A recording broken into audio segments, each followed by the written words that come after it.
Marcus Thompson checked his watch as he pulled into the parking lot of Sterling Tech Solutions. He was 15 minutes early, just as he planned. The building was modern and impressive, with glass walls and a sleek design that spoke of success. Marcus took a deep breath and grabbed his leather portfolio from the passenger seat. Inside were extra copies of his resume, references, and samples of his work. He had prepared for this interview for weeks. The senior software engineering position was perfect for him. 8 years of experience, a master's degree from Georgia Tech, and a strong track record of successful projects made him confident he was qualified.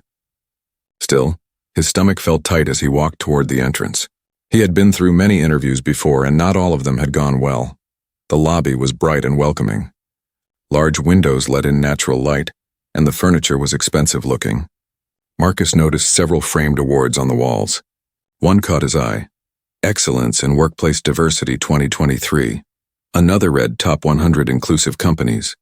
He felt a small sense of hope. Maybe this company really valued all people equally. A young woman at the reception desk looked up and smiled. "Good morning. How can I help you?" "I'm Marcus Thompson. I have a 10 o'clock interview for the senior software engineering position."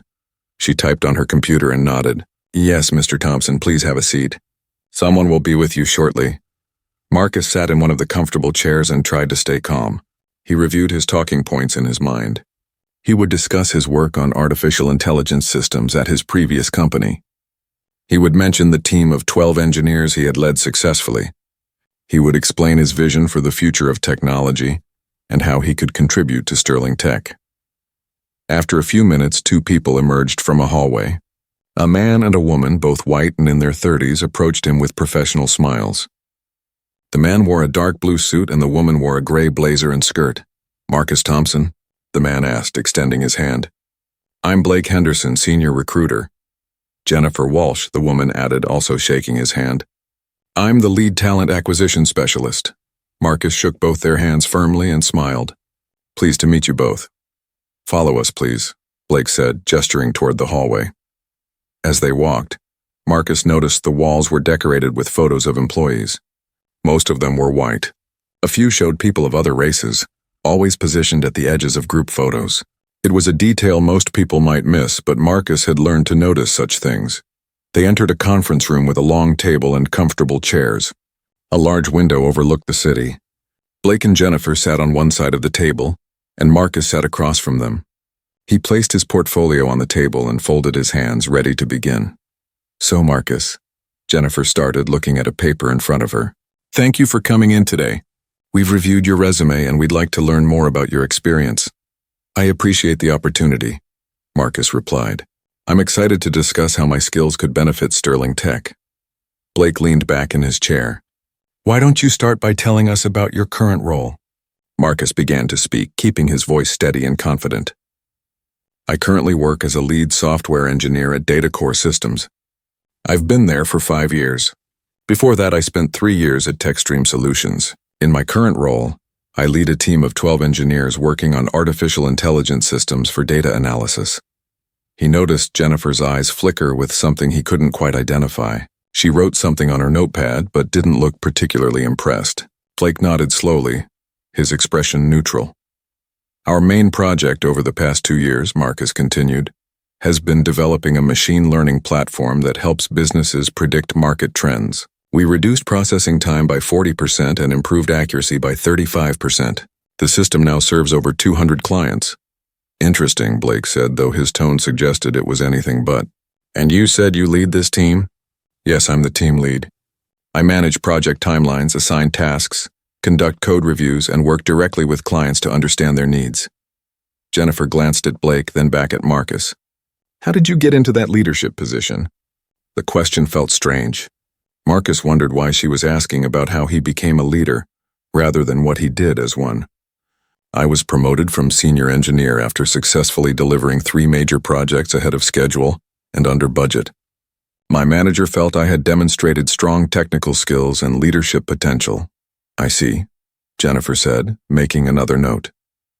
Marcus pulled out his portfolio and slid it across the table. "I brought some examples of my work if you'd like to see them. There are architecture diagrams, code samples, and performance metrics from our recent projects." Blake glanced at the portfolio but didn't reach for it. We can look at those later. Let's talk more about your background. Where did you get your degree? I have a bachelor's degree in computer science from Howard University and a master's degree in software engineering from Georgia Tech. I completed my master's program while working full-time. Georgia Tech, Blake repeated, exchanging a look with Jennifer that Marcus couldn't quite read. That must have been challenging. It was, Marcus agreed. But I was determined to advance my education. I took evening classes and online courses for 3 years. Jennifer shifted in her seat. Tell us about a time when you faced a difficult technical problem. How did you solve it? Marcus launched into a detailed explanation of a complex issue his team had faced with data integration. He explained the problem clearly, described the various solutions they considered, and detailed the approach they ultimately took. He spoke about collaboration with his team, the testing process, and the successful outcome. As he talked, he noticed Blake looking at his phone under the table. Jennifer's attention seemed to drift. She nodded occasionally, but her eyes lacked genuine interest. Marcus had seen this before in other interviews. The polite facade that barely masked disinterest or worse. But he continued anyway. He had worked too hard to let subtle dismissiveness stop him from presenting his qualifications fully. The solution we implemented, Marcus concluded, is still in use today and has saved the company an estimated $3 million annually. Impressive numbers, Blake said flatly, as if reading from a script. Let's talk about your technical skills. What programming languages are you proficient in? Marcus listed them. Python, Java, C++, JavaScript, and several others. He explained which ones he used most frequently and why. He discussed frameworks, databases, and cloud platforms. Every answer was detailed and demonstrated deep knowledge. Jennifer interrupted him mid-sentence. And you said you've been in the field for 8 years? Yes, that's correct. Interesting, she said in a tone that suggested she found it anything but interesting. The interview continued for another 20 minutes. Every answer Marcus gave was met with minimal response. His accomplishments were acknowledged with bland comments. His technical knowledge, though clearly extensive, seemed to generate no enthusiasm. Blake asked about salary expectations. Marcus provided a range based on market research for his experience level and the position's responsibilities. Jennifer's eyebrows raised slightly, though she said nothing. Finally, Blake stood up, signaling the end of the interview. Well, Marcus, thank you for coming in today. We have several more candidates to interview this week. We'll review everyone and be in touch soon. Marcus stood and shook both their hands again. Thank you for your time. I look forward to hearing from you. I'm very interested in this opportunity and believe I could make significant contributions to Sterling Tech. We'll be in touch, Jennifer repeated. Already gathering her papers, Blake led Marcus back to the lobby. The entire walk was silent except for the sound of their footsteps on the polished floor. At the reception area, Blake gave him one more professional smile that didn't reach his eyes. Have a good day, Blake said. You too, Marcus replied. He walked out to his car, feeling the familiar weight of disappointment settling over him. The interview had started professionally enough, but he recognized the signs. The lack of genuine interest, the questioning of his leadership role, the raised eyebrows at his salary expectations. He had experienced it before, though never quite so blatantly. Marcus sat in his car for a moment before starting the engine. He had given his best.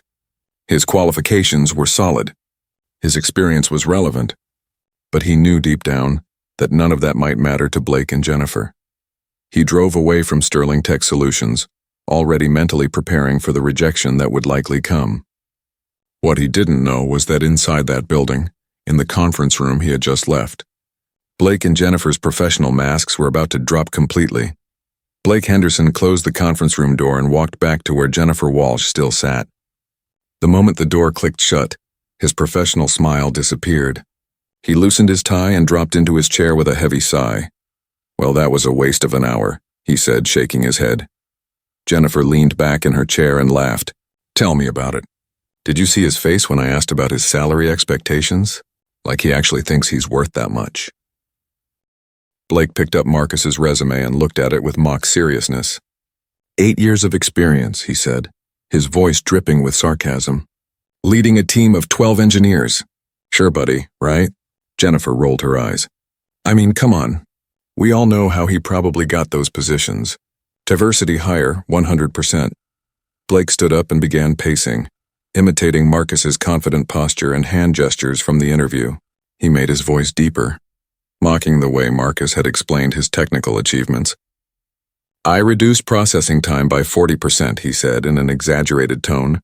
I lead a team of 12 engineers. I got my master's degree from Georgia Tech. Jennifer burst out laughing, covering her mouth with her hand. Stop, that's terrible. Is it though? Blake sat back down, grinning. You know, and I know that half of what he said was probably exaggerated. Team lead? More like team member who got promoted because the company needed to check a box. Jennifer nodded, picking up her pen and tapping it against the table. Georgia Tech probably lowered their standards. That's what all these schools do now. They care more about looking diverse than maintaining quality. Exactly, Blake agreed. I mean, look at his resume. Howard University for undergrad? Never heard of it. Must be some kind of historically black college or whatever. It is, Jennifer confirmed. I Googled it while he was talking. Typical. Blake flipped through the portfolio Marcus had left on the table. He glanced at the technical diagrams and code samples, but barely looked at them before pushing the folder aside. This is all probably copy-pasted from his team. No way he actually designed these systems himself. Do you remember that part where he said he saved his company $3 million? Jennifer asked, her voice mocking. $3 million. If he's that valuable, why is he looking for a new job? Good point, Blake said. Probably got fired and doesn't want to admit it. Or maybe his company finally realized he wasn't actually doing the work he claimed credit for. Jennifer pulled out her phone and scrolled through her emails. We have Tyler Morrison coming in tomorrow. Now there's a real candidate, 6 years of experience, graduated from Stanford, worked at 2 major tech companies. That's the kind of person we need here. Tyler has 6 years and this guy claims 8, Blake said. But I'd take Tyler any day. At least we know his experience is legitimate. Absolutely, Jennifer agreed. Tyler's resume looks solid. No questions about how he got his positions or whether he actually did the work. Just clean, straightforward career progression. Blake leaned forward, his elbows on the table. So what's our move here? We obviously can't hire Marcus, but we need to have a reason on paper. Jennifer thought for a moment. We could say he lacks the specific technical skills we're looking for, or that we found someone with more relevant experience. Or we could just ghost him, Blake suggested with a shrug. People like that are used to it anyway. They apply to dozens of jobs and never hear back. It's normal for them. True, Jennifer said. But HR might ask why we didn't send a formal rejection. It looks better to have documentation. Blake nodded. Okay, so we'll send a generic rejection email next week. Thank you for your interest, but we've decided to move forward with other candidates who more closely match our needs. Standard stuff. Perfect, Jennifer said, typing a note on her phone. Meanwhile, we fast-track Tyler, get him through the interview process quickly and make an offer before he gets picked up somewhere else. Blake stood up and walked to the window, looking out at the parking lot. He saw Marcus's car pulling out onto the street. Did you see his car? Not exactly what you'd expect from someone claiming to make senior engineer salary. I noticed that too, Jennifer said. The whole thing just doesn't add up. The experience, the education, the salary expectations, it all feels inflated. Blake turned back from the window. You know what kills me? The confidence. He walked in here like he already had the job. Like he actually believed he was the best candidate. Delusional, Jennifer muttered. That's what happens when schools and companies keep telling people they're special because of diversity. They start thinking they're actually qualified based on merit. Blake sat back down and opened his laptop. Let me update his file in the system. I'll note that while the candidate had acceptable credentials on paper, he lacked the depth of knowledge we're seeking for a senior position. How does that sound? Perfect, Jennifer said. Professional, can't be questioned, and gets him out of the running. What are you putting for his interview score? Blake typed for a moment. I'll give him a 5 out of 10 on technical knowledge, 4 out of 10 on leadership potential, and 5 out of 10 on cultural fit. That averages to below our hiring threshold. Good thinking, Jennifer said, and I'll put similar scores in my evaluation. That way it looks consistent and objective. They spent the next few minutes updating Marcus's file in the company's recruitment system. Every section of their evaluation was carefully worded to sound professional, while ensuring he would never be called back. They noted concerns about his ability to work in a fast-paced environment, questions about his leadership experience, and doubts about his technical depth. Done, Blake said, closing his laptop. Marcus Thompson is officially out of consideration. On to the next candidate.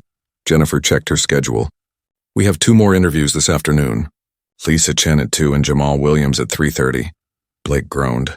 Another diversity push from HR, I assume? Probably, Jennifer sighed. But we go through the motions, do the interviews, and then find reasons why they're not quite right. Same as always. This is getting exhausting, Blake said. When did hiring become about checking boxes instead of finding the best people for the job? Jennifer stood up and gathered her papers. I know, but we just have to be smart about it. Document everything professionally, maintain plausible deniability, and make sure our actual choices can be justified on paper. Speaking of justifications, Blake said, what are we saying about Tyler versus Marcus? If anyone asks why we're going with the guy who has less experience, Jennifer thought for a moment. Tyler's experience is more recent and relevant to our current tech stack. Marcus's background is more generalized. Tyler also went to Stanford, which shows higher caliber education. Plus, Tyler's worked at bigger companies with more complex systems. Perfect, Blake said. Those are all legitimate business reasons. Can't argue with that. They left the conference room and walked down the hallway together, discussing their afternoon schedule. Neither of them noticed that the door to the office next to the conference room was slightly open. Neither of them knew that their conversation had not been as private as they thought. In her office, Sarah Chen sat at her desk, frozen in disbelief. She had returned early from a client meeting and decided to catch up on emails before her next appointment. Her office shared a wall with the conference room, and the walls were thinner than most people realized. She had heard everything. Every mocking word, every racist assumption, every plan to discriminate against qualified candidates. Sarah's hands shook slightly as she set down her coffee cup. As Director of Engineering, Blake and Jennifer reported to her. They handled initial recruitment screenings, but she made final hiring decisions. Sarah was a Korean-American woman who had spent 15 years building her career in tech. She had faced her own share of discrimination and bias. She had worked twice as hard as her peers to prove herself. She had earned her position through skill, dedication, and perseverance. And now she was discovering that her own team was perpetuating the same discrimination she had fought against. She thought about Marcus Thompson, who had just left the building. She thought about the resume she had reviewed last week, when Blake and Jennifer first presented the candidate pool. Marcus's qualifications were impressive. His experience was extensive. His education was solid. Howard University was a respected institution, and Georgia Tech was one of the top engineering schools in the country. Sarah opened her computer and pulled up Marcus's file. She read through his resume carefully. 8 years of progressive experience, leadership roles, successful projects, publications in technical journals, certifications in multiple platforms. Everything about his background screamed highly qualified candidate. Then she looked at Blake and Jennifer's preliminary evaluation, submitted before the interview. They had given him mediocre scores across the board, with vague notes about concerns and questions that had no specific basis. The evaluation read like it had been written before they even met him. Sarah's jaw tightened. She had trusted Blake and Jennifer to handle recruitment fairly. She had believed the company's diversity awards and inclusive workplace promises actually meant something. Now she realized she had been naive. She stood up and walked to her window, looking out at the city. She needed to decide her next move carefully. This wasn't just about one candidate. This was about a pattern of discrimination that could have been going on for months or even years. This was about 2 employees actively working to exclude qualified candidates based on race. This was about protecting the company from legal liability and, more importantly, doing what was right. Sarah picked up her phone and called HR. Patricia, it's Sarah Chen. I need to meet with you immediately. We have a serious problem. What kind of problem? Patricia Williams, the HR director, asked. The kind that could result in lawsuits and destroy our reputation? Sarah said quietly. I'll be there in 5 minutes. She grabbed her notebook where she had written down key phrases from the conversation she had overheard. Timestamps, direct quotes, everything she could remember. Then she headed toward the HR department, her mind racing with what needed to happen next. Back in their respective offices, Blake and Jennifer continued their workday, completely unaware that their careers at Sterling Tech Solutions were about to end. Sarah Chen walked through the hallways of Sterling Tech Solutions with purpose. Her mind was still processing what she had overheard. Each step toward the HR department felt heavy with the weight of what she had to report. She had worked at this company for 7 years, had helped build the engineering department from the ground up, and now she was learning that discrimination had been happening right under her nose. Patricia Williams looked up when Sarah entered the HR department. Patricia was in her 50s with gray-streaked hair and sharp eyes that missed very little. She had been with Sterling Tech for 12 years and had a reputation for being fair but firm. When she saw Sarah's expression, she immediately stood up. "Come into my office," Patricia said, closing the door behind them. "What's going on?" Sarah took a deep breath and opened her notebook. "I just overheard Blake Henderson and Jennifer Walsh in the conference room after an interview. Patricia, they were mocking the candidate, making racist assumptions about his qualifications, planning to reject him based on nothing but bias." Patricia's expression hardened. "Tell me exactly what you heard." Sarah went through her notes, recounting the conversation word for word. She told Patricia about the mocking of Marcus's voice and achievements, the assumptions about diversity hires, the comments about Howard University and Georgia Tech, the plan to ghost him or send a generic rejection, and the decision to fast-track a white candidate with less experience. "They said people like that are used to being ghosted," Sarah said, her voice shaking with anger. "They talked about maintaining plausible deniability and making sure their choices could be justified on paper." "Patricia, this wasn't a one-time thing. They have a system for this." Patricia's face showed deep concern. She had dealt with many workplace issues over the years, but blatant discrimination was something she took extremely seriously. "Do you have the candidate's name?" "Marcus Thompson. He interviewed this morning for the senior software engineering position. I reviewed his resume last week when Blake and Jennifer presented the candidate pool. He's highly qualified, 8 years of experience, master's degree from Georgia Tech, leadership experience, successful projects. There's no legitimate reason to reject him." Patricia typed on her computer, pulling up Marcus's file. She read through his resume and then looked at the preliminary evaluation Blake and Jennifer had submitted. Her frown deepened. "These scores are inconsistent with his qualifications. The notes are vague and don't cite specific concerns. This looks like they had already decided to reject him before the interview." "Exactly," Sarah said. "And they mentioned other candidates. Lisa Chen and Jamal Williams are interviewing this afternoon. They talked about going through the motions and finding reasons why they're not quite right." Patricia made more notes. "And they're planning to fast-track someone named Tyler Morrison?" "Yes. They said he has 6 years of experience compared to Marcus's 8. But they want to hire him because they know his experience is legitimate." Their words, not mine. They also mentioned he went to Stanford and worked at bigger companies, which they'll use as their official justification. Patricia closed her eyes for a moment, processing the information. "Sarah, this is serious. If what you're saying is accurate, we're looking at clear violations of our anti-discrimination policies and potentially federal employment law. I need to investigate this immediately." "What do you need from me?" Sarah asked. "First, I need you to write down everything you remember from that conversation, every detail, every quote, with approximate times. Second, I need you to cancel the interviews for Lisa Chen and Jamal Williams today. Tell Blake and Jennifer that I'm conducting an urgent review of recruitment procedures, and all interviews are suspended pending that review. Don't give them any other details." "Done," Sarah said. "What else?" Patricia thought for a moment. "I'm going to pull all of Blake and Jennifer's recruitment files from the past 2 years. I want to see if there's a pattern. If they've been doing this regularly, there will be evidence in their evaluation patterns." "I should have caught this sooner," Sarah said quietly. "I'm their supervisor. This is my responsibility." Patricia looked at her with sympathy. "You trusted your team to do their jobs ethically. That's not a failure on your part. The failure is theirs. But now that we know we have to act swiftly and decisively," Sarah nodded, "I want to call Marcus Thompson personally and apologize, and offer him a proper interview." "Not yet," Patricia said.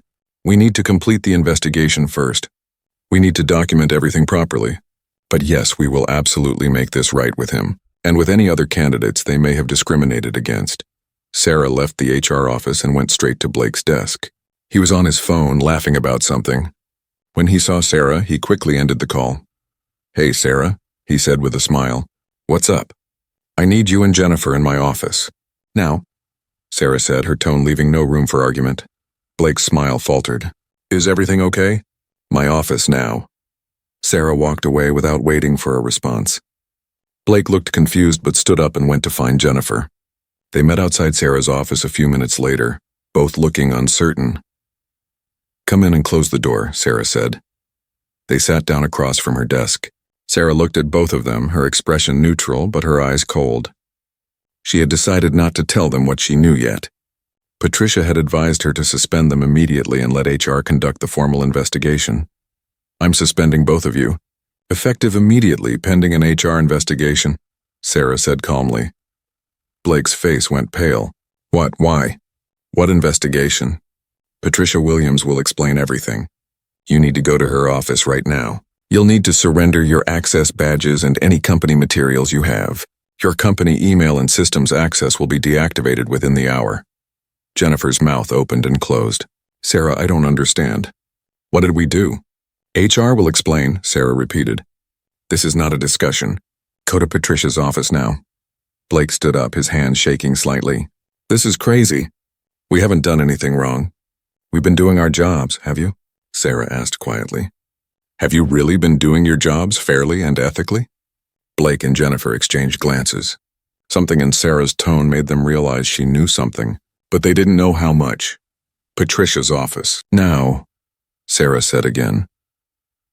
They left her office in silence, walking down the hallway toward HR like students being sent to the principal's office. Sarah watched them go, then picked up her phone and called the IT department. "This is Sarah Chen. I need you to deactivate the system access for Blake Henderson and Jennifer Walsh immediately. Full lockout from all systems, email, and networks." "Yes, immediately." "Thank you." She hung up and sat back in her chair. The next few hours would be difficult but necessary. She opened her computer and began writing her detailed account of what she had overheard, including every quote she could remember, the time it happened, and the context of the conversation. Meanwhile, Blake and Jennifer reached Patricia's office. The HR director was waiting for them with 2 folders on her desk. Another HR representative, Michael Torres, was also present to serve as a witness. "Sit down," Patricia said. They sat, both looking nervous now. Patricia opened the first folder and pulled out several documents. "As of this moment, you are both suspended without pay, pending an investigation into violations of company policy and discriminatory practices in recruitment," Patricia said, her voice formal and stern. "Discriminatory practices?" Jennifer repeated. "That's insane. We follow all the rules." Patricia ignored the interruption. "Your supervisor, Sarah Chen, overheard a conversation between the 2 of you this morning following the interview with Marcus Thompson. That conversation included mocking of the candidate, racist assumptions about his qualifications, and explicit plans to reject him based on racial bias rather than merit." Blake's face went from pale to red. She misunderstood. "We were just joking around. We didn't mean anything by it." "Joking about discrimination is not acceptable in any workplace," Patricia said coldly. "But this goes beyond jokes. You discussed plans to fast-track a less qualified white candidate while rejecting a more qualified black candidate. You talked about maintaining plausible deniability and justifying your decisions on paper. Those are not jokes. Those are deliberate discriminatory practices." Jennifer's voice rose defensively. "You're taking this out of context. We make hiring decisions based on qualifications, not race. Tyler Morrison has strong experience from major companies." "Tyler Morrison has 6 years of experience," Patricia said. "Marcus Thompson has 8. Tyler's resume is good, but Marcus's is objectively stronger. Yet you plan to reject Marcus and fast-track Tyler. Can you explain that based purely on qualifications?" Silence filled the room. Neither Blake nor Jennifer had a good answer. Patricia continued. "I am now conducting a comprehensive review of all candidates you've evaluated over the past 2 years. I will be looking at patterns in your hiring recommendations, scoring methodologies, and outcomes. If this investigation reveals a pattern of discrimination, the consequences will be severe." "You can't do this based on one overheard conversation," Blake protested. "That's not evidence. That's hearsay." "Sarah Chen is a director at this company and your direct supervisor," Patricia said. "Her testimony is credible and detailed. She took notes immediately after overhearing your conversation. including direct quotes and timestamps. That's not hearsay. That's a witness statement from a senior leader in this organization. Michael Torres spoke for the first time. You'll both need to surrender your access badges, any company laptops or devices, and any files or documents you've taken home. Your email access has already been deactivated. Blake pulled his badge from his pocket and placed it on the desk with shaking hands. Jennifer did the same, her face now pale and her eyes starting to water. "This is unfair," Jennifer whispered. "We're good at our jobs." "We've brought in talented people." "Have you?" Patricia asked. "Or have you brought in people who look like you and think like you while rejecting equally, or more qualified candidates who don't? That's what this investigation will determine." She handed them each a document. "This is a summary of your suspension and the investigation process. You are not to contact any Sterling Tech employees during this investigation, except through official HR channels. You are not to access any company systems or materials. You are not to discuss this matter on social media or with anyone outside your immediate family and legal counsel. Do you understand?" Both nodded silently. "You may go. We will contact you when the investigation is complete. If you have any questions, direct them to me in writing via email." Blake and Jennifer stood up and left the office, their careers hanging by a thread. As they walked out of the building, the reality of the situation began to sink in. Patricia Williams worked late into the evening that day. After Blake and Jennifer left her office, she began the painstaking process of reviewing their recruitment records. She pulled files from the company's database, sorted them by date, and began looking for patterns. The first file she opened was from 6 months earlier. A candidate named Keisha Johnson had applied for a mid-level engineering position. Her resume showed 5 years of experience, a degree from MIT, and impressive project work. Blake and Jennifer's evaluation gave her a score of 4 out of 10 on technical skills and 5 out of 10 on cultural fit. Their notes mentioned concerns about her communication style and questions about whether she could handle the fast-paced environment. Patricia frowned and opened the next file.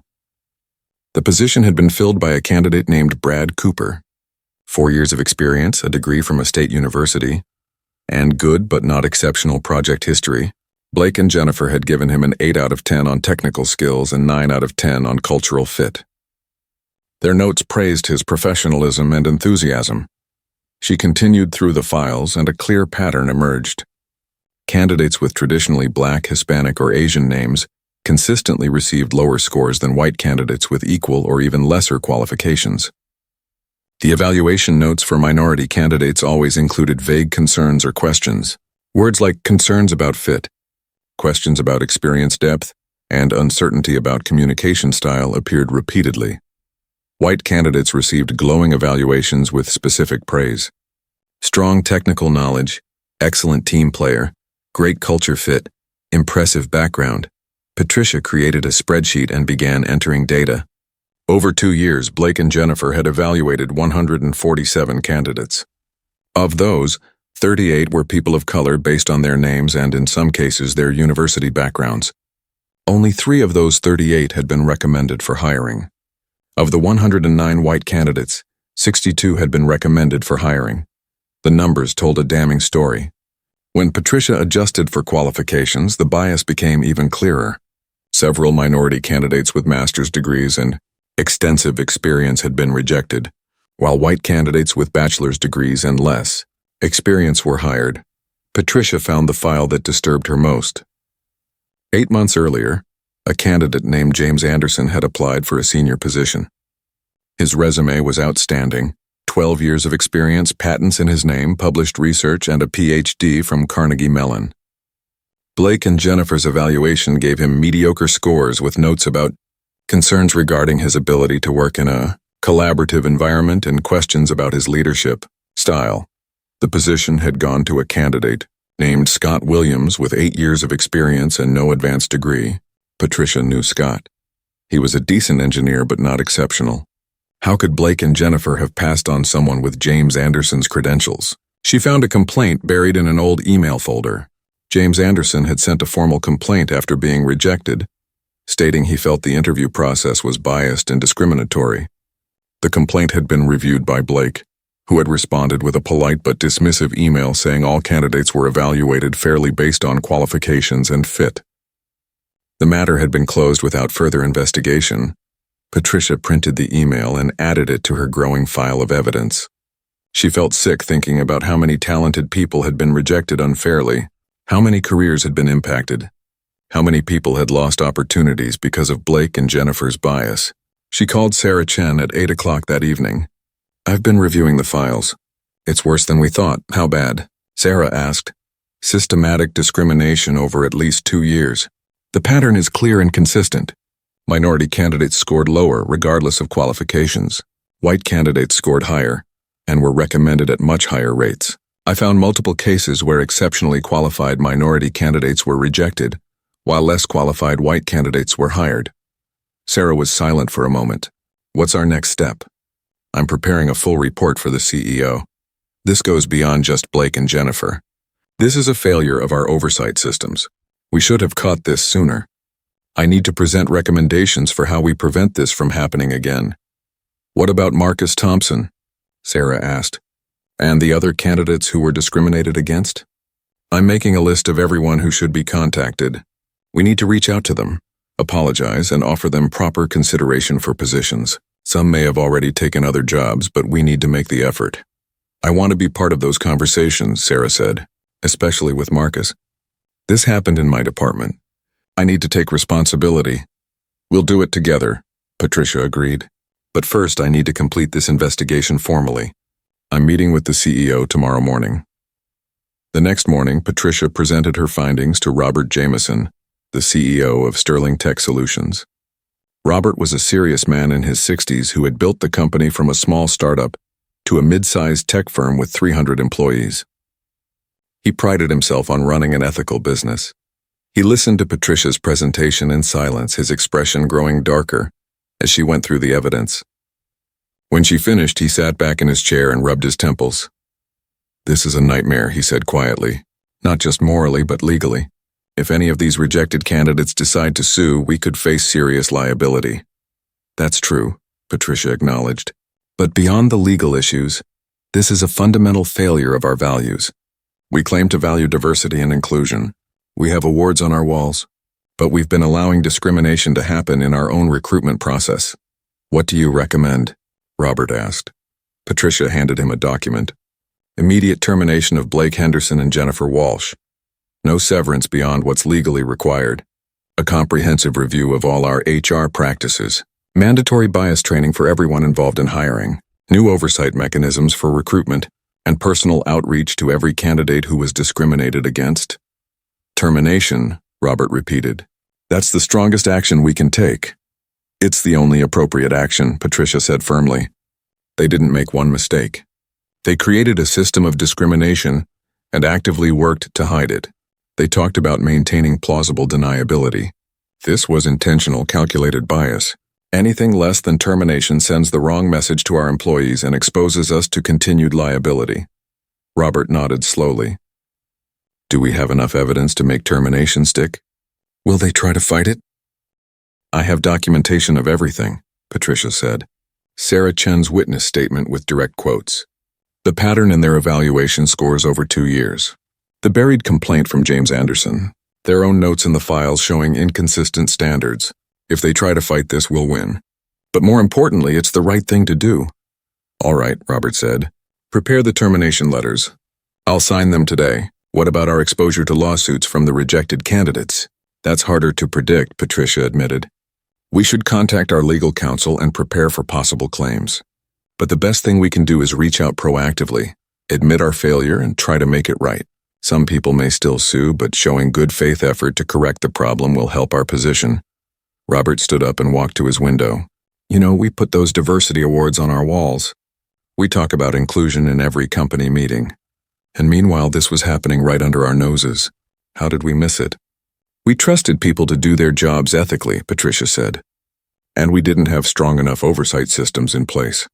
That's on me as HR director, and it's on the leadership team. We need to own that failure and fix it."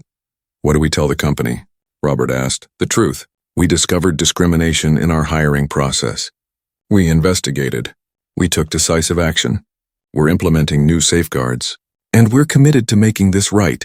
Robert turned back to face her. "Make it happen. Terminate Blake and Jennifer today. Start reaching out to the affected candidates. and schedule a company-wide meeting for next week. We need to address this head-on.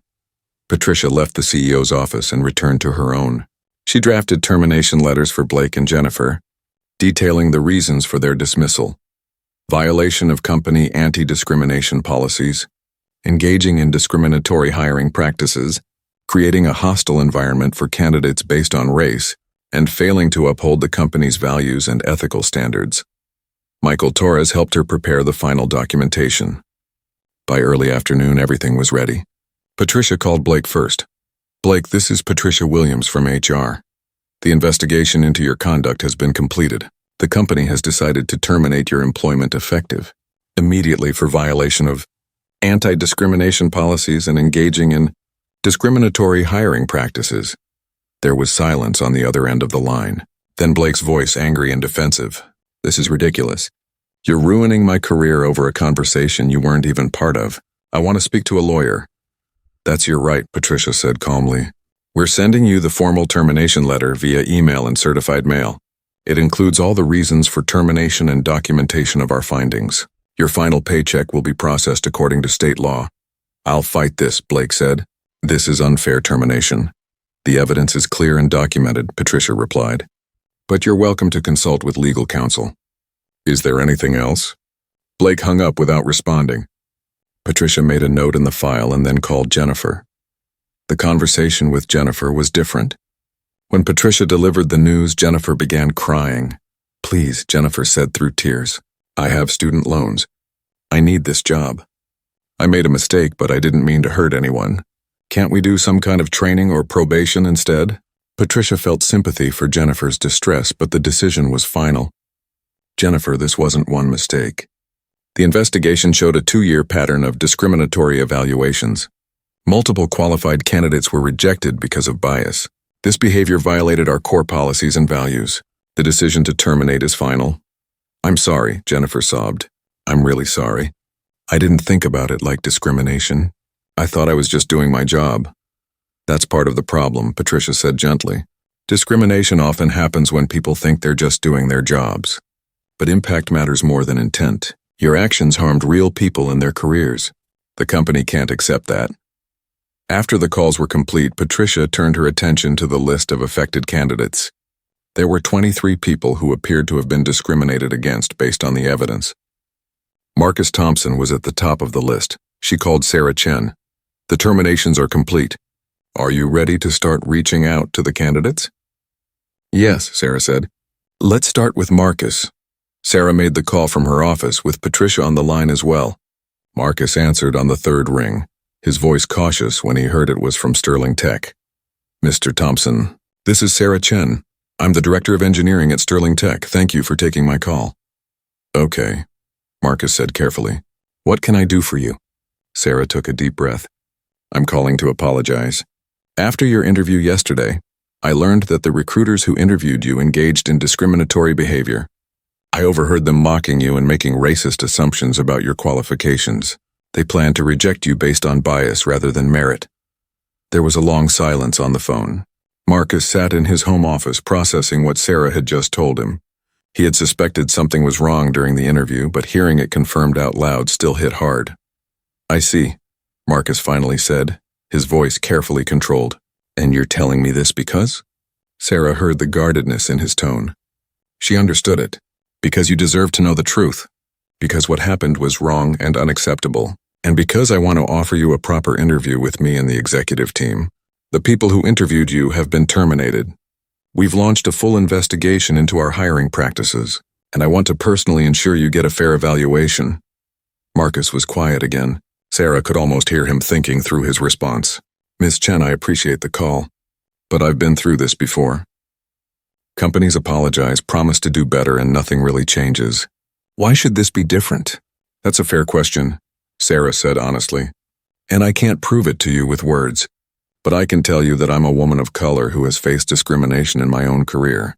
I know what it feels like. When I heard what Blake and Jennifer said about you, it made me physically sick. This isn't just about protecting the company. This is about doing what's right." Patricia spoke up. "Mr. Thompson, this is Patricia Williams, our HR director. I want to add that we've reviewed 2 years of hiring records. We've identified 23 candidates who appear to have faced similar discrimination. We're reaching out to all of them.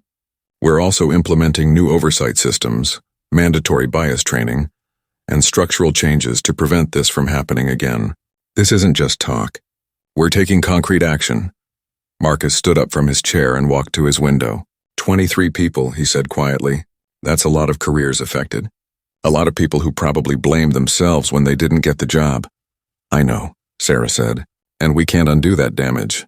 But we can try to make it right going forward. Will you give us a chance to interview you properly? No obligations. If you come in and decide Sterling Tech isn't for you, I'll understand completely. But I hope you'll at least let us show you that not everyone here thinks like Blake and Jennifer did. Marcus thought about it. Part of him wanted to refuse, to walk away and never think about Sterling Tech again. But another part of him, the part that had kept pushing forward through years of discrimination and disappointment, wanted to see if things could actually be different. Okay, he said finally. I'll come in for another interview. But I want to be clear. I'm not desperate for this job. I have other opportunities. If I sense any more bias or disrespect, I'm walking out. Understood? Completely understood, Sarah said. When are you available? They scheduled the interview for 2 days later.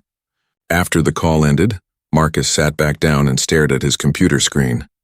He felt a mix of emotions: anger at what Blake and Jennifer had done, validation that his instincts about the interview had been correct, and cautious hope that maybe Sarah Chen was genuine. He called his wife at work. You won't believe what just happened. Sarah and Patricia spent the next several days reaching out to the other 22 candidates. Some calls went better than others. A few people were angry and hung up quickly. Some were skeptical but willing to listen. Others were grateful to finally have confirmation of what they had suspected. One conversation stood out. James Anderson, the candidate with the PhD from Carnegie Mellon, who had been rejected 8 months earlier, listened to Sarah's apology quietly. I filed a complaint, he said. Blake Henderson dismissed it, told me the process was fair. I knew it wasn't. I knew something was wrong. But I had no proof, and he was so confident in his response that I started doubting myself. Do you know what that does to a person? To know you're qualified, to know you're good at what you do, but to be told over and over that you're not quite right? I do know, Sarah said softly. I'm so sorry, Dr. Anderson. Your complaint should have been taken seriously. That's another failure we're addressing. We're changing how complaints are handled and investigated. What are you offering me now? James asked. A proper interview for any position at our company that matches your qualifications, a sincere apology, and transparency about what we're doing to fix our broken system. James thought about it. I accepted a position at another company 3 months ago. I'm happy there. But I appreciate the call. At least now I know I wasn't crazy for thinking that interview was discriminatory. You weren't crazy, Sarah assured him. You were right, and I'm sorry we failed you. Not all the conversations ended positively. 3 candidates had lawyers contact Sterling Tech about potential discrimination lawsuits. Patricia worked with the company's legal counsel to address those situations honestly and fairly. 2 of the 3 eventually accepted settlements and agreements not to sue. The third decided to move forward with a lawsuit, which was his right. While this was happening, Sarah worked with Robert Jameson to restructure the hiring process. They implemented panel interviews with diverse team members for all positions. They created standardized evaluation forms with specific criteria that had to be documented with examples. They established an oversight committee that would review all hiring decisions before offers were made.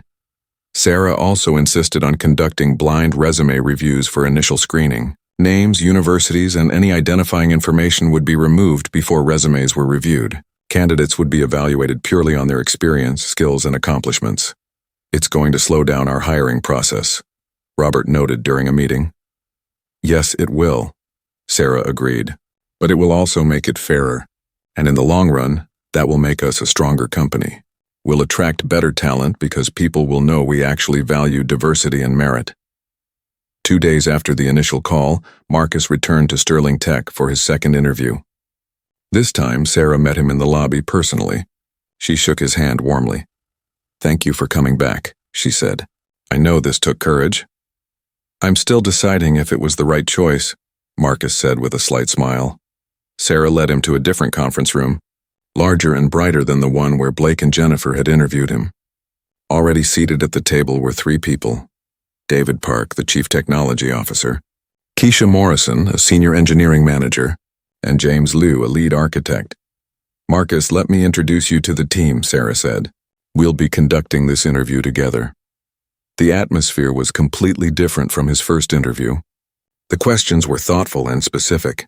They asked about his technical approach to complex problems, his leadership philosophy, his vision for the future of AI systems. They listened carefully to his answers and asked follow-up questions that showed genuine interest. Marcus found himself relaxing as the interview progressed. David asked him about a project he had mentioned on his resume, and Marcus explained the technical challenges and solutions in detail. Keisha asked about his experience managing diverse teams and handling conflicts.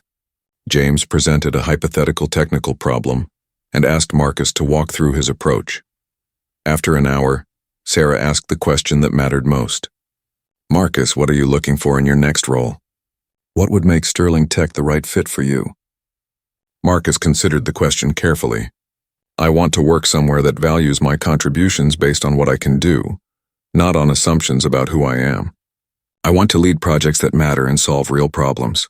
I want to work with a team that challenges me to grow, but also respects my experience. And honestly, after what happened with my first interview here, I need to see evidence that this company is serious about change." "That's fair," Sarah said. "And I can't give you that evidence in one interview, but I can tell you that we're committed to building a culture where everyone has a fair chance. The changes we're implementing aren't just policy updates. They're fundamental shifts in how we operate." David leaned forward. "Marcus, I've reviewed your work on AI systems. Your approach to machine learning optimization is impressive. We have several projects here that would benefit from someone with your expertise. I'd be excited to have you on the team." Keisha nodded. "I've been here for 4 years. I won't pretend the company is perfect, but I can say that Sarah has always supported me and fought for fair treatment of all team members. What happened with Blake and Jennifer was wrong, but the response has been swift and serious. That says something about the company's values." The interview concluded with handshakes and genuine smiles. Sarah walked Marcus back to the lobby. "We'll make a decision within a few days. But I want you to know, regardless of the outcome, I'm grateful you gave us another chance." Marcus nodded. "We'll see what happens. I appreciate the different atmosphere today. It felt like a real interview." That evening, the interview panel met in Sarah's office to discuss their evaluations. All 4 of them had given Marcus high scores. His technical knowledge was exactly what they needed for the senior position. His leadership experience was solid. His communication skills were excellent, and his thoughtful answers showed someone who could contribute significantly to the team. "I think it's clear," David said. "Marcus is the best candidate we've seen for this position. We should make him an offer." "I agree," Keisha said. "His experience with AI systems is exactly what we need for the new project." James nodded. "His technical depth is impressive, and I liked how he approached the hypothetical problem I gave him. He thinks strategically." Sarah looked at the evaluation forms in front of her. "Then we're all in agreement. I'll prepare an offer letter, but I want to make sure we're offering him fair compensation that reflects his actual value, not some artificially lowered number based on biased assumptions."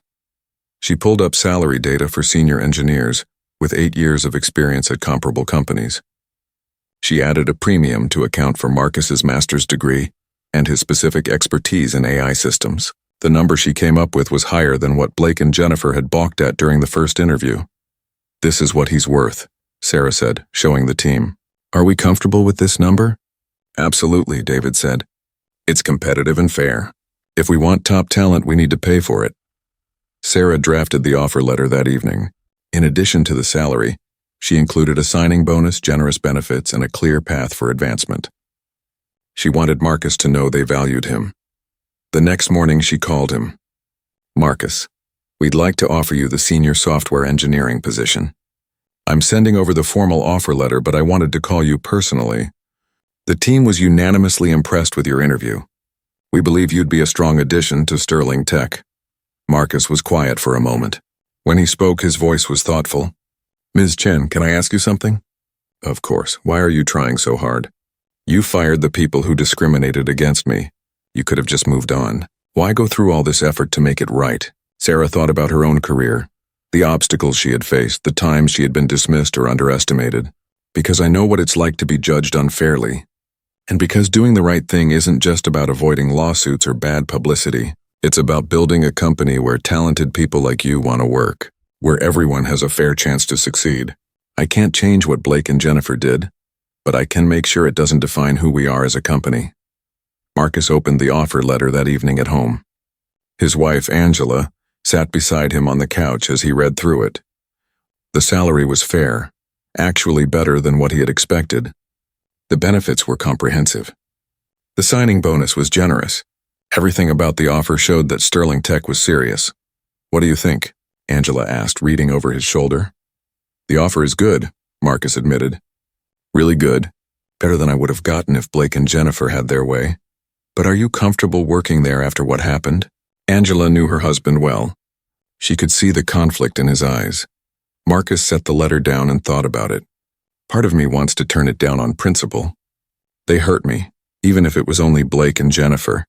But another part of me thinks about all the changes they're making." Sarah Chen seems genuine. The interview with the team felt different. "And if I turn this down, am I letting Blake and Jennifer win? Am I letting discrimination chase me away from a good opportunity?" "Only you can answer that," Angela said. "But I'll support whatever you decide." Marcus picked up his phone and called Sarah the next morning. "I'd like to accept the offer, but I have one condition." "What's that?" Sarah asked. "I want to be part of the solution. I want to be involved in the new hiring processes and the diversity initiatives. If I'm going to work at Sterling Tech, I want to help make sure what happened to me doesn't happen to anyone else." Sarah smiled, even though Marcus couldn't see it over the phone. "I think that's an excellent condition. We'd welcome your perspective and involvement. When can you start?" They agreed on a start date 2 weeks away, giving Marcus time to wrap up his work at his current company. He gave notice to his manager, who was disappointed to lose him but understood his decision. Over the next 2 weeks, Marcus felt a mix of anticipation and nervousness about his new role. Meanwhile, word of what had happened at Sterling Tech began to spread through the tech industry. Some news reached the local business press. An article appeared in the city's technology journal with the headline, "Sterling Tech fires recruiters over discriminatory practices. Implements major hiring reforms." The article detailed the situation without naming Marcus or the other affected candidates. It described the investigation, the terminations, and the new policies being implemented. The response from the community was mixed. Some people praised Sterling Tech for taking decisive action. Others criticized the company for allowing the discrimination to happen in the first place. Robert Jameson decided to address the situation directly. He scheduled a company-wide meeting for the day before Marcus's start date. All 300 employees gathered in the largest conference room and via video conference for remote workers. Robert stood at the front of the room, his expression serious. "I want to talk to you about something difficult. 2 weeks ago, we discovered that 2 members of our recruitment team were engaging in discriminatory hiring practices. They were rejecting qualified candidates based on racial bias rather than merit. When we learned about this, we immediately launched an investigation. That investigation revealed a pattern of discrimination spanning 2 years. The room was silent. Some employees looked shocked. Others looked uncomfortable. A few nodded as if they had suspected something was wrong. "Blake Henderson and Jennifer Walsh have been terminated," Robert continued. "Their actions violated our core values and our commitment to equal opportunity. But their termination alone isn't enough. We failed as a company. We didn't have strong enough systems to catch this sooner. We didn't take complaints seriously enough. That's on me and on our leadership team." He clicked to a slide showing the new policies. "We're implementing major changes to how we hire. Panel interviews with diverse teams, blind resume reviews, standardized evaluation criteria, an oversight committee for all hiring decisions, mandatory bias training for everyone involved in recruitment. These aren't just words on paper. These are commitments we're making to do better." Sarah Chen stood up next to Robert. "I want to add something. 23 candidates were harmed by Blake and Jennifer's discrimination. We've reached out to all of them to apologize and offer proper consideration. Some accepted, some declined, and some are considering legal action, which is their right. But one of those candidates is joining our team. His name is Marcus Thompson, and he starts tomorrow as a senior software engineer. I want to ask all of you to make him feel welcome and supported." After the meeting, Small groups of employees gathered to discuss what they had heard. In the engineering department, several people talked about times they had noticed Blake or Jennifer seeming dismissive of certain candidates. Others admitted they had seen red flags but hadn't said anything. "I should have reported it," one engineer said quietly. "I saw Jennifer make a face once when a candidate with an Indian name came in for an interview. I thought I was imagining it." Keisha Morrison, who had been on Marcus's interview panel, spoke up. "We all have a responsibility to speak up when we see something wrong. This situation happened because people stayed quiet. Let's commit to not letting that happen again." The next morning, Marcus walked into Sterling Tech for his first day. Sarah met him in the lobby again, this time with a warm smile and a welcome packet. "Ready for your first day?" "As ready as I'll ever be," Marcus said with a slight smile. Sarah took him on a tour of the office, introducing him to team members. The engineering department had prepared a welcome breakfast, and Marcus found himself surrounded by colleagues who seemed genuinely happy to meet him. David Park gave a short speech welcoming him to the team and expressing excitement about the projects they would work on together. Over the next few weeks, Marcus settled into his role. The work was challenging and engaging. His team members respected his expertise and listened to his ideas. Sarah checked in with him regularly to make sure he was adjusting well and felt supported. Marcus also became involved in the hiring reform initiatives, just as he had requested. He joined the oversight committee that reviewed recruitment decisions. He provided input on the new evaluation criteria. He participated in training sessions for employees on recognizing and preventing bias. During one training session, Marcus shared his story anonymously, with Sarah's permission. He described the experience of being in an interview and sensing that the interviewers had already decided against him. He talked about the subtle signs of bias, the lack of genuine interest, the dismissive body language, the vague criticisms that had no basis in his actual qualifications. The hardest part, Marcus told the group, wasn't just the rejection. It was doubting myself, wondering if maybe I wasn't as qualified as I thought, questioning whether I deserved these opportunities. That's what discrimination does. It makes you internalize the bias and blame yourself. The room was quiet as people absorbed his words. Several employees thanked him afterward for his honesty and courage in sharing his experience. Meanwhile, Blake and Jennifer struggled in their job searches. Blake applied to several companies in the area, but background checks revealed his termination from Sterling Tech. When potential employers asked about it, he tried to minimize what happened or claim he was unfairly targeted, but references from Sterling Tech were clear about the reasons for his termination. Jennifer had a similar experience. She was honest in one interview about what had happened, explaining that she had made mistakes and learned from them, but the hiring manager told her directly that they couldn't take the risk of bringing someone on who had engaged in discriminatory practices, regardless of whether they claimed to have changed. Both of them eventually found work, but at smaller companies and lower positions than they had held at Sterling Tech. The experience was humbling and, for Jennifer at least, led to some genuine self-reflection about her biases and behavior. 3 months into his role at Sterling Tech, Marcus proposed an idea to Sarah. "I want to start a mentorship program for young engineers from underrepresented backgrounds, help them navigate the tech industry, prepare for interviews, and build their skills. I think it would be a good way for Sterling Tech to give back and also build relationships with diverse talent early in their careers." Sarah loved the idea. "Let's make it happen. Write up a proposal and I'll take it to Robert." The proposal was approved and Marcus began developing the mentorship program. He partnered with local universities, including Howard University, to identify students who would benefit. The program provided mentorship, networking opportunities, and summer internships at Sterling Tech. 6 months after Marcus joined the company, Sterling Tech received recognition from a national organization for its diversity and inclusion efforts. The award acknowledged the company's response to discovering discrimination, the comprehensive reforms it implemented, and its commitment to meaningful change rather than empty gestures. At the award ceremony, Robert invited Marcus to join him on stage. "This award belongs to everyone at Sterling Tech who is working to build a more inclusive culture. But I especially want to acknowledge Marcus Thompson. Marcus could have walked away from our company after experiencing discrimination. Instead, he gave us a second chance, and he's helped us become better than we were. Thank you, Marcus." The audience applauded as Marcus stepped forward. He hadn't prepared remarks, but he spoke from the heart. I accepted Sterling Tech's offer because I saw genuine commitment to change. Not just words, but actions. But I want to be clear. This isn't a finished story. Building an inclusive workplace is ongoing work. It requires vigilance, honesty, and willingness to admit when we fall short. Sterling Tech made mistakes. The company owned those mistakes and took real steps to fix them. That's what accountability looks like.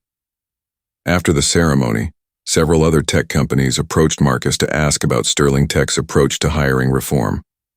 He found himself becoming something of an advocate for diversity and inclusion in the industry, speaking at conferences and consulting with companies on their practices. A year after joining Sterling Tech, Marcus was promoted to principal engineer, recognizing both his technical contributions and his leadership in diversity initiatives. His AI system project had been a major success, saving the company money and winning new clients. He had also expanded the mentorship program to include partnerships with 5 universities. Sarah Chen was promoted to Vice President of Engineering, partly in recognition of her decisive action in addressing the discrimination issue and her leadership in implementing reforms. She and Marcus maintained a strong professional relationship built on mutual respect and shared commitment to fairness. One day, Marcus received a LinkedIn message from a young engineer named Tyler Morrison. The name was familiar. Marcus remembered overhearing it during his first interview with Blake and Jennifer. Tyler was the candidate they had planned to fast-track ahead of him. The message read, "Hi Marcus, I hope this doesn't come across as strange. I recently learned what happened at Sterling Tech last year with Blake and Jennifer. I was interviewed by them around the same time as you. I didn't know at the time that they were discriminating against other candidates. I accepted their offer, but I left after a few months because something felt wrong about the culture. I just wanted to say I'm sorry for any role I unknowingly played in that situation. I'm glad to see you're doing well at Sterling Tech now. Your work on the diversity initiatives is really impressive." Marcus thought about how to respond. He could have been angry or resentful toward Tyler, but Tyler hadn't done anything wrong. He had simply benefited from a biased system without knowing it. Marcus wrote back, "Thanks for reaching out, Tyler. You weren't responsible for Blake and Jennifer's choices. The system was broken, and they exploited it. The important thing is that we all work to make sure those systems get fixed. If you're interested in diversity and inclusion work, I'd be happy to talk more about what we're doing at Sterling Tech and in the broader industry." They ended up having coffee the following week. Tyler shared his own experiences of gradually realizing that he had sometimes benefited from privilege he hadn't recognized. Marcus shared his perspective on how well-intentioned people could still participate in biased systems without realizing it. The conversation was honest and productive, and they stayed in touch afterward. 2 years after the initial incident, Sterling Tech's hiring data showed significant improvement. The percentage of diverse candidates receiving job offers had increased substantially. More importantly, the quality of hires across the board had improved because the company was now evaluating candidates more fairly and objectively. Marcus looked back on his journey with mixed feelings. The discrimination he had experienced was painful and wrong, but the opportunity to be part of meaningful change had been rewarding. He had helped build systems that would protect other candidates from experiencing what he went through. One afternoon, Sarah stopped by Marcus's office. "I wanted to show you something," she said, handing him a resume. "This candidate is interviewing next week. 12 years of experience, PhD from Carnegie Mellon. Impressive research background. Does the name look familiar?" Marcus looked at the resume and recognized it immediately. James Anderson. The candidate Blake and Jennifer rejected 8 months before they interviewed me. He reached out to us last month, Sarah explained. He's looking for a new challenge and wanted to see if things have really changed at Sterling Tech. Will you be on his interview panel? Marcus smiled. Absolutely. Let's make sure he gets the fair evaluation he deserved the first time. As Sarah left his office, Marcus reflected on how far things had come. The work wasn't finished. There would always be more to do to create truly equitable workplaces. But Sterling Tech had proven that when discrimination is discovered, swift action and genuine commitment to change can make a real difference. The story that had begun with racist mockery and discrimination had transformed into a story of accountability, reform, and redemption. Not because the company was perfect, but because people like Sarah, Patricia, Robert, and Marcus himself had chosen to fight for something better. They had proven that facing uncomfortable truths and taking difficult action was worth it, and in doing so, they had created opportunities for countless talented people who deserved a fair chance to succeed.